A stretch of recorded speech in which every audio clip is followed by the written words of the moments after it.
Hey there, welcome to episode 76 of the FFS Talk audio program. I'm your host, Dan Hugo. We're recording this at 3:12 p.m. on Thursday, May 8, 2025. Today's topic, customer experience. We all have to go through that. Sometimes good, sometimes bad.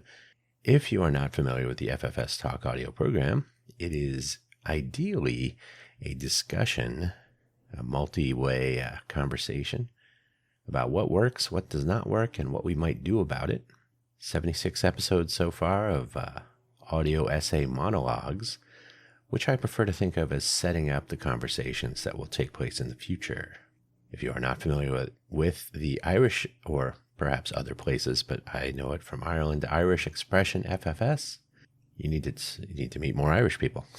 Hopefully wherever you've found this audio program, you're able to locate the episode description, which contains the show notes, a summary, which I will read to you, and the links for today's episode, which today are the usual 4 shameless self-promotion links.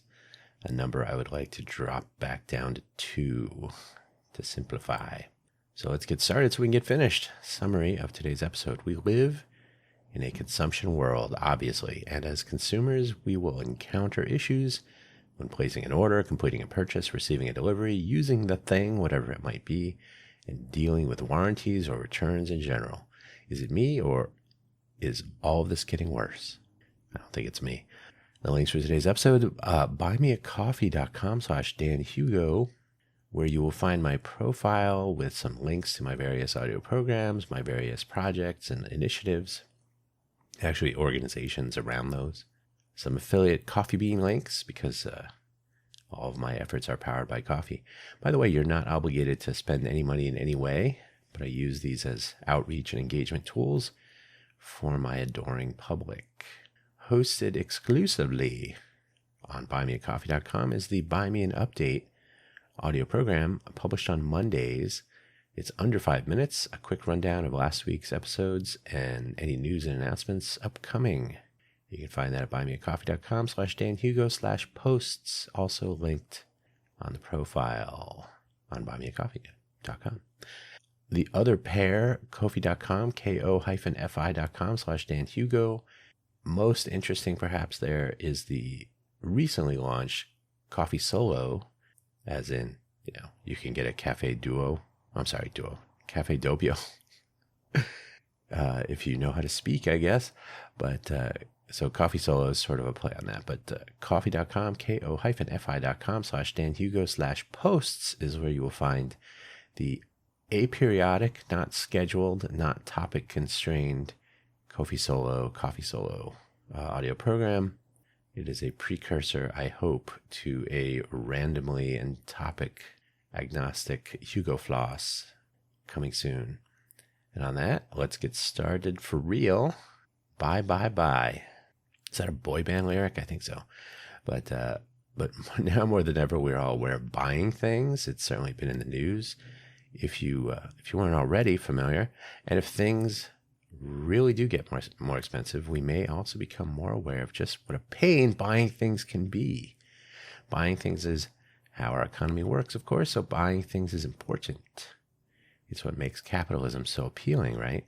Making it easier to buy things and making people who do buy things feel better about the things that they bought so that they will buy things again. Seems like a great idea. And if memory serves, this was a thing a long time ago. I don't know why that makes me laugh, but as we all probably know, you know what? I'll tell you, because I just watched a reaction video of American Graffiti. And not that was a really consumption-oriented movie.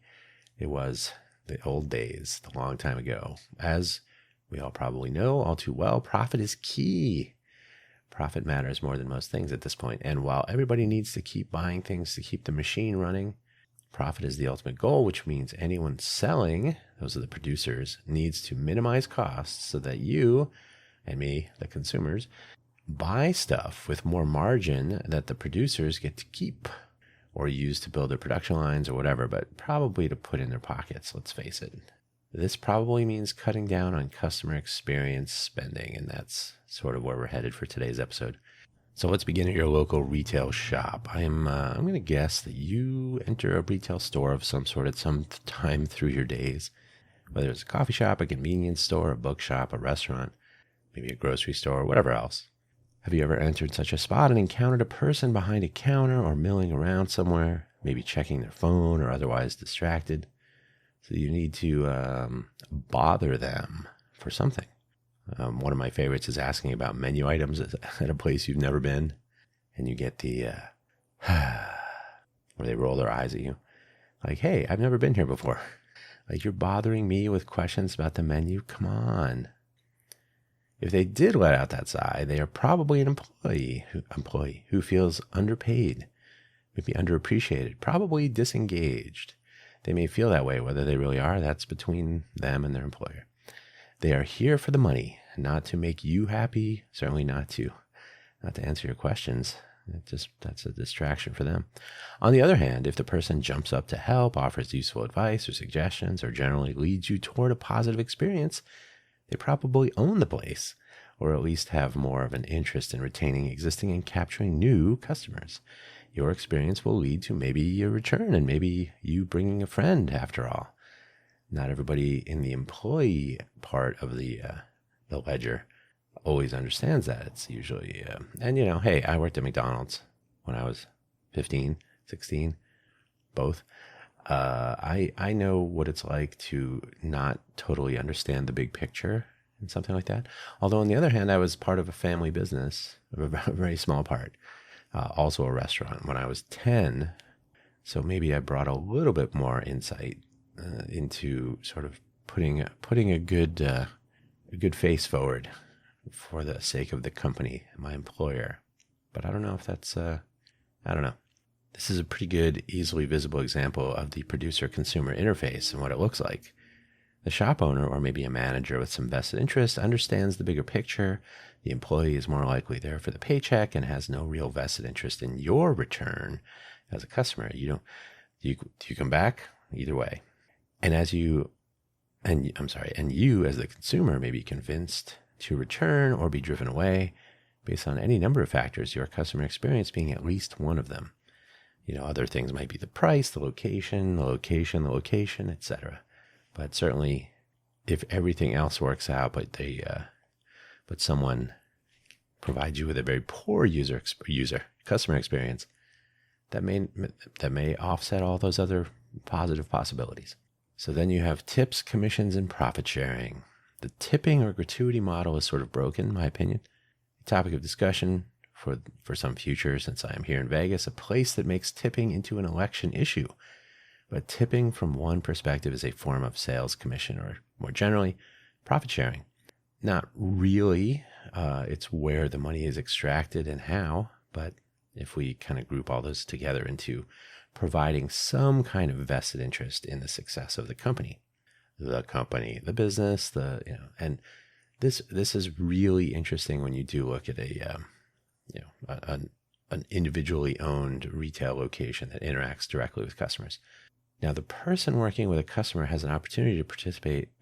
Now the person working with a customer has an opportunity to participate with a vested interest of some sort in acquiring and retaining customers and encouraging sales or consumption. So this is, if tipping were based on a percentage of the sale, it would come closer to a commission. Tipping can often be a little bit more charged with emotion, or it may be, depending on buybacks, which we'll get to, it may be a form of compensation for whatever.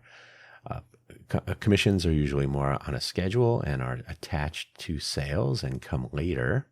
And profit sharing is an even more deferred form of participation and vested interest. I have enjoyed the upsides of a form of profit sharing, a performance bonus. And it's nice. It does make you feel like you're a part of the company. In that case, it was a much larger company in Oregon. There's always a challenge with this approach, the tipping. If you include a employee, and so we're talking about service industry most likely, if you include the employees in the business in this way so that they may capitalize on consumers and providing a positive customer experience and enhancing that experience, which might lead to bigger and bigger tips. A tip or a gratuity may be an individual benefit, or maybe pooled for front of house workers. This depends on the local labor laws and whatnot, but there is a tendency to offer a buyback benefit, for example, to the customer, so that big tips equal free stuff for them, often costing the company. For example, a bartender or a server might reward big tippers with free drinks, maybe stronger drinks, with the cost passed on to the owner of the bar. So it can be an incentive to misbehave, I suppose. I don't want to sound like I'm some sort of righteous anti-tipper. Tipping has other problems, but the buyback policy, you can even hear Anthony, if you listen to the audiobook, Anthony Bourdain describe buybacks and how that works in the restaurant business.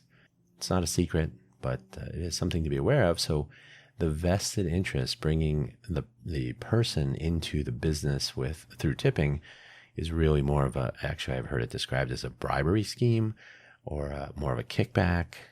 So it's not all positive. Profit sharing as a more formal structure may make sense for larger companies with larger customers and larger sales volume, but buyback can take the form of kickbacks or other ethical challenges. So building in a vested interest with employees on the producer side is always something to examine and re-examine over time. Something to think about, though.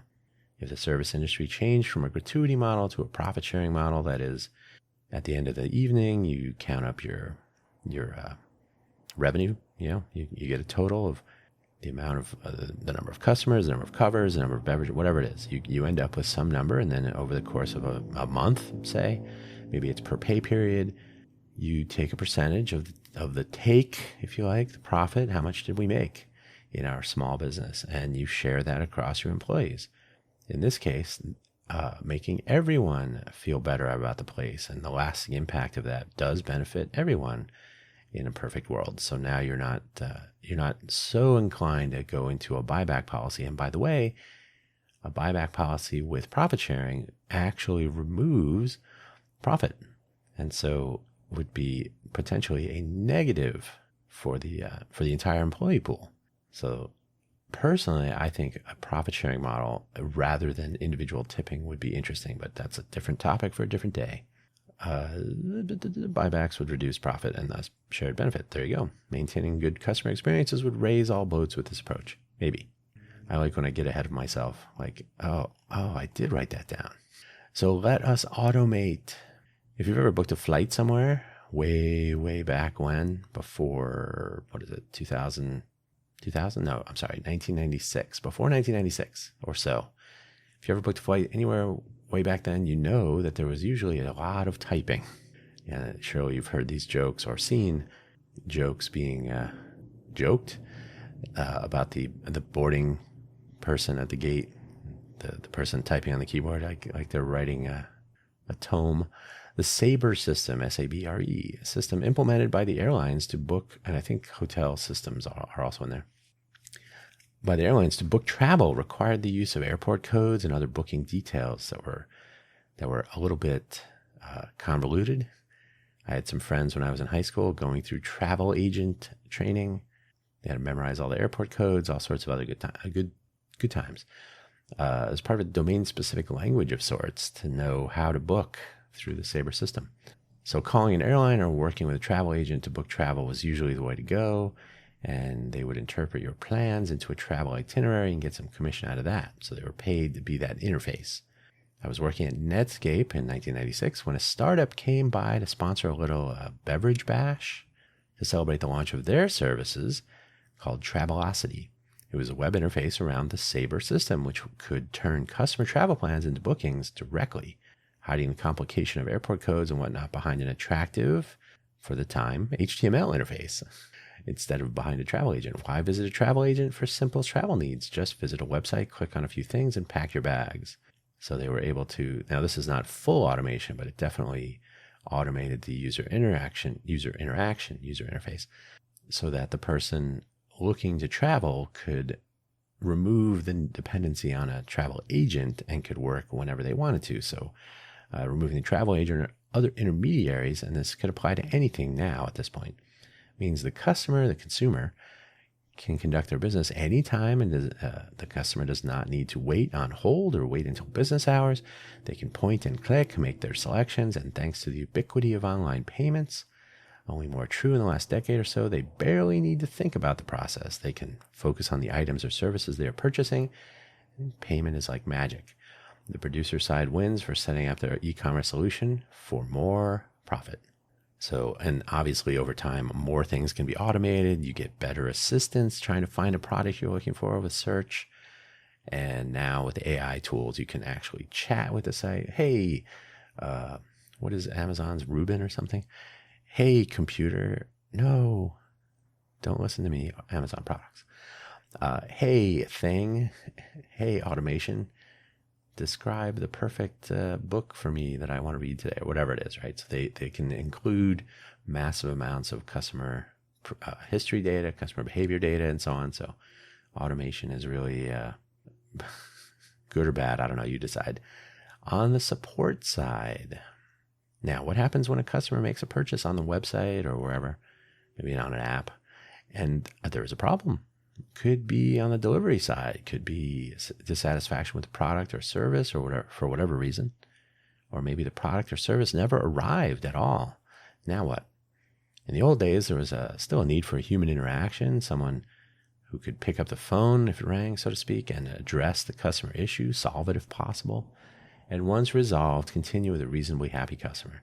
While apologizing, I don't know if you've ever noticed this, apologizing is typically not the right way to go.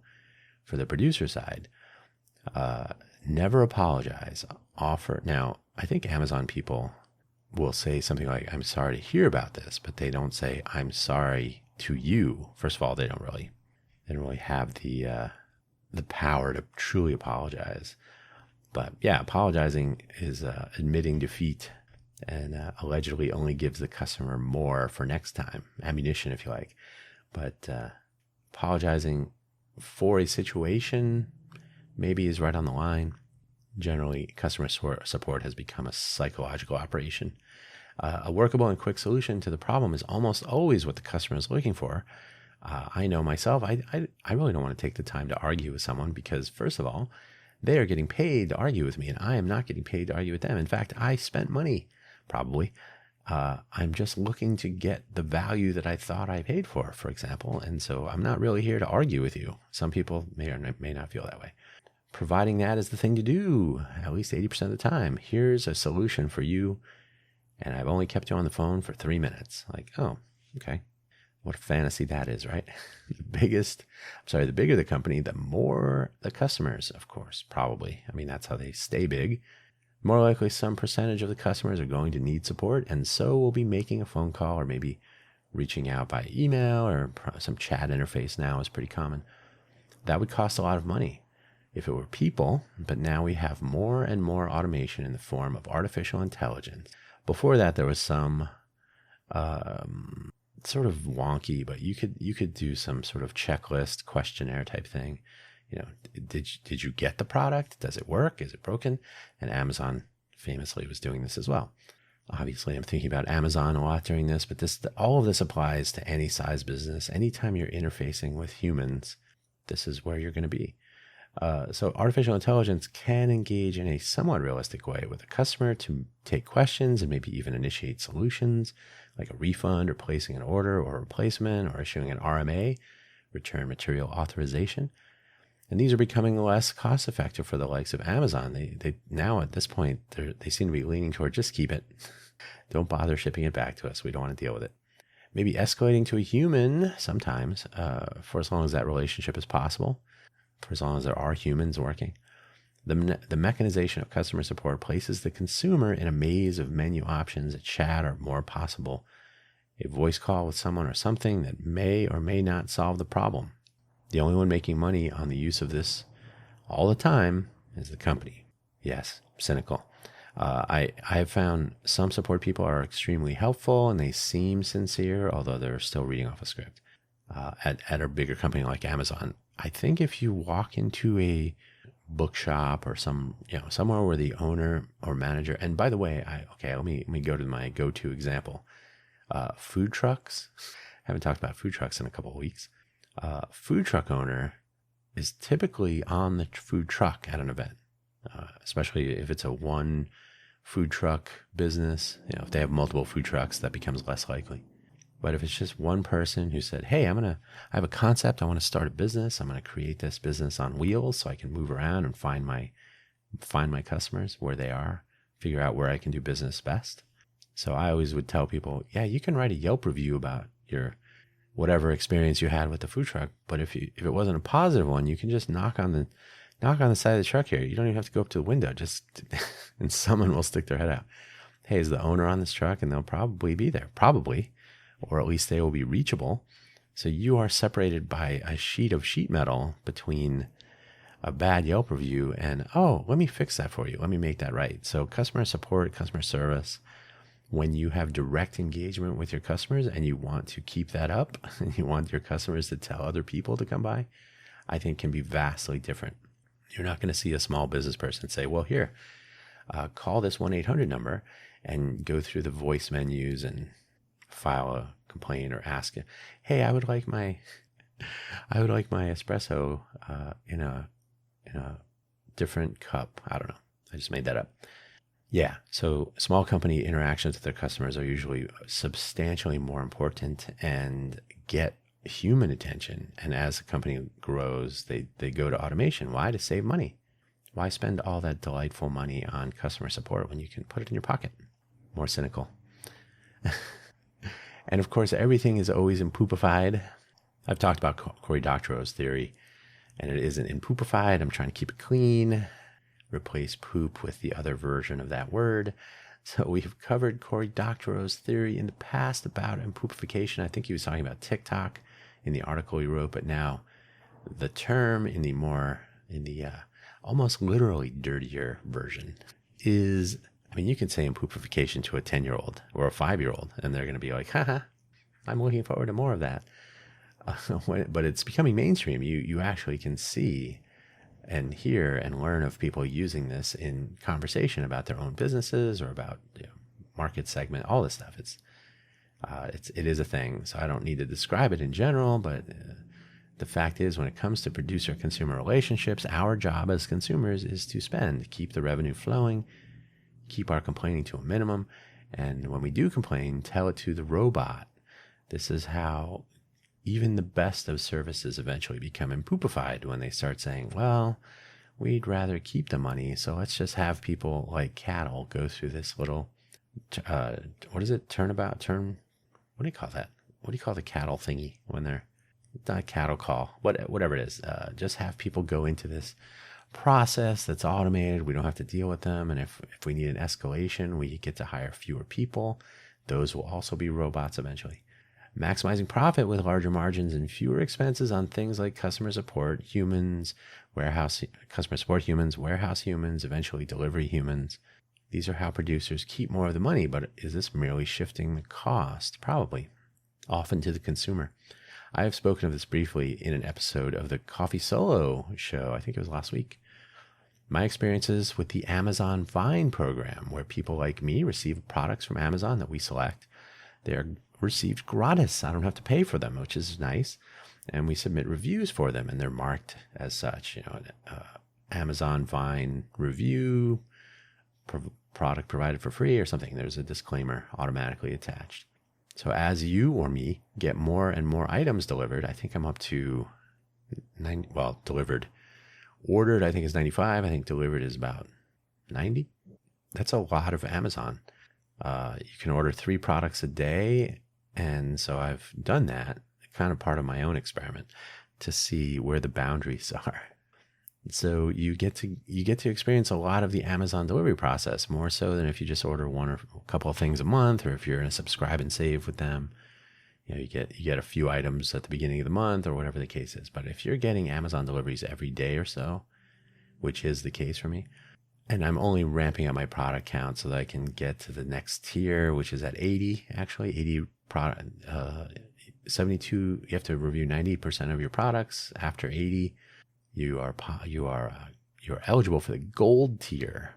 That's where the big money is. But I've received all sorts of products. It's been interesting, an interesting experience in general. You're bound to encounter, though, more or less good customer experiences, which has indeed been the case in only the space of the last 6 weeks or so. That I do not pay for the products actually makes for a more objective look.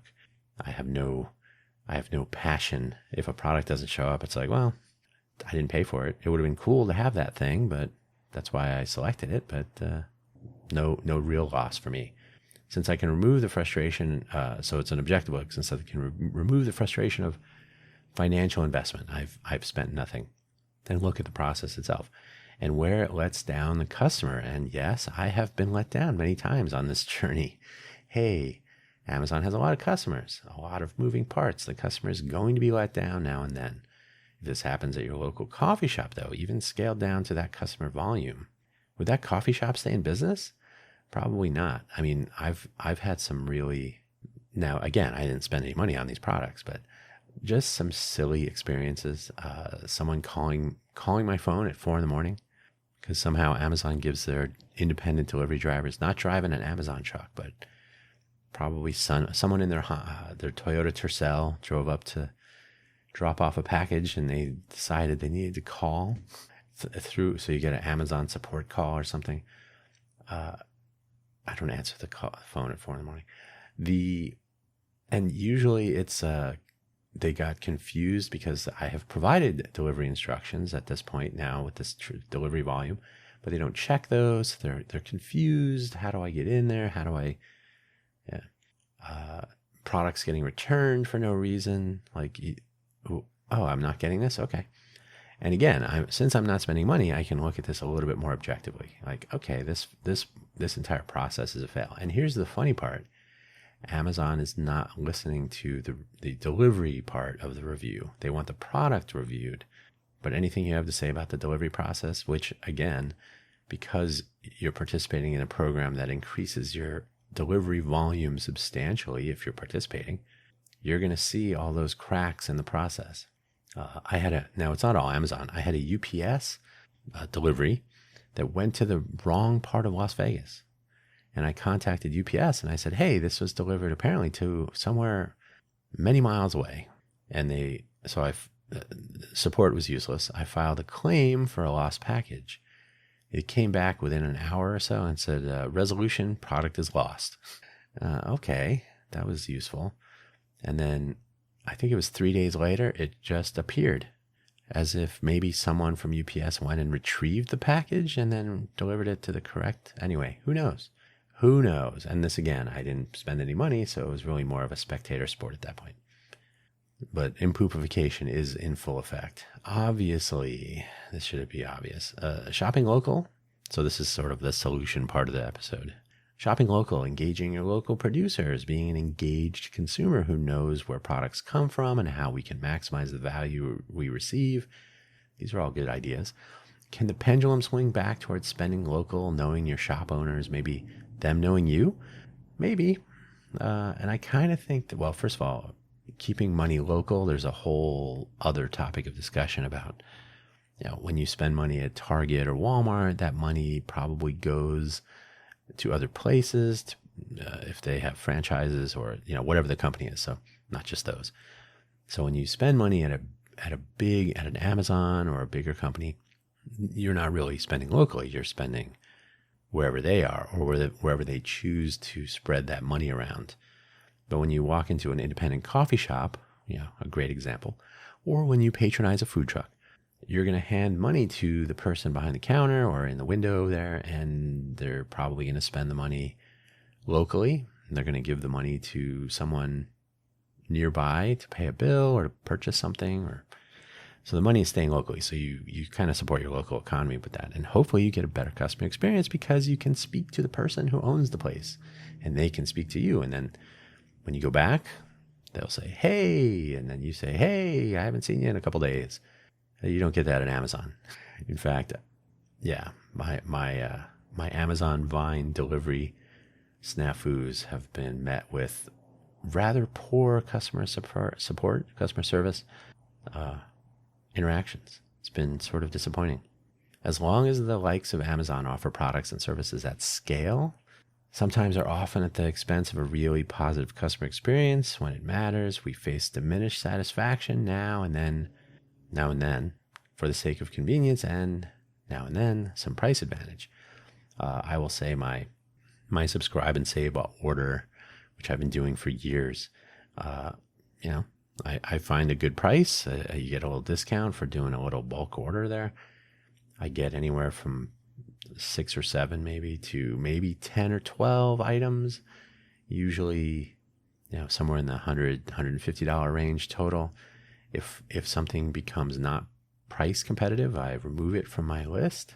So as a convenience, it's nice. I don't have to worry about stuff. And I started doing this when I was working for Intel. Timing my travel and having items delivered was sometimes a challenge. So if I could get a few things, because I was not home to do the shopping at home, if I could get some stuff delivered on a regular basis, that was useful. So, okay, as long as I'm in town, it works, which it did mostly. And then during the pandemic, also interesting. Here's an idea. The power of collective bargaining is well known in the form of worker unions and, of course, business leagues like a Chamber of Commerce. These can advocate for Chamber of Commerce can advocate for companies. So you have unions for workers, chambers of commerce, or other business leagues for companies. Maybe customers need to make their issues public, a transparent issue database perhaps. Structures that is actually useful. No, not a bad Yelp review, not a rant on social media, but actual and analyzable producer-consumer interaction data, yes, leaning more towards the big companies, but generally speaking, making the customer experience a public and visible one. If I could now, again, I said I don't get to review the delivery process for this Amazon Vine program participation, even though I'm seeing those very rough edges. Nobody really is interested in hearing me describe them.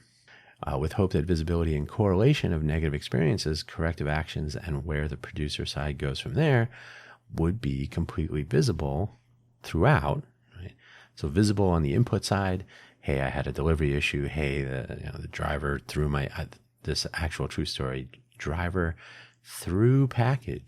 tossed it from car and parking lot to patio of apartment. That actually happened. So yeah, when you can actually describe these things, and people will start to realize, and you do it by geography, you do it by obviously by company, the provider of products. Amazon is the provider, not necessarily I can't blame the store that sold the product through Amazon, but Amazon is essentially enabling the consumer relationship and then the actual delivery, the last mile, so to speak. So without some sort of correlation of bad experiences, what's the company going to do? They just give you here's a $5 courtesy credit. Oh, we will credit you with that, and we always want you to have a positive experience. Yeah. So that's it. That's what I would suggest, is making the consumer side more collaborative. Because again, unions for workers, which is fine.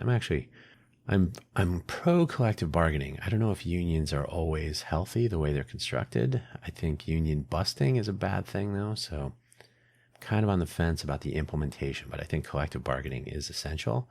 I also have formed a business league, so I'm fairly pro Chamber of Commerce style, or something where businesses can try to work together to improve their lot.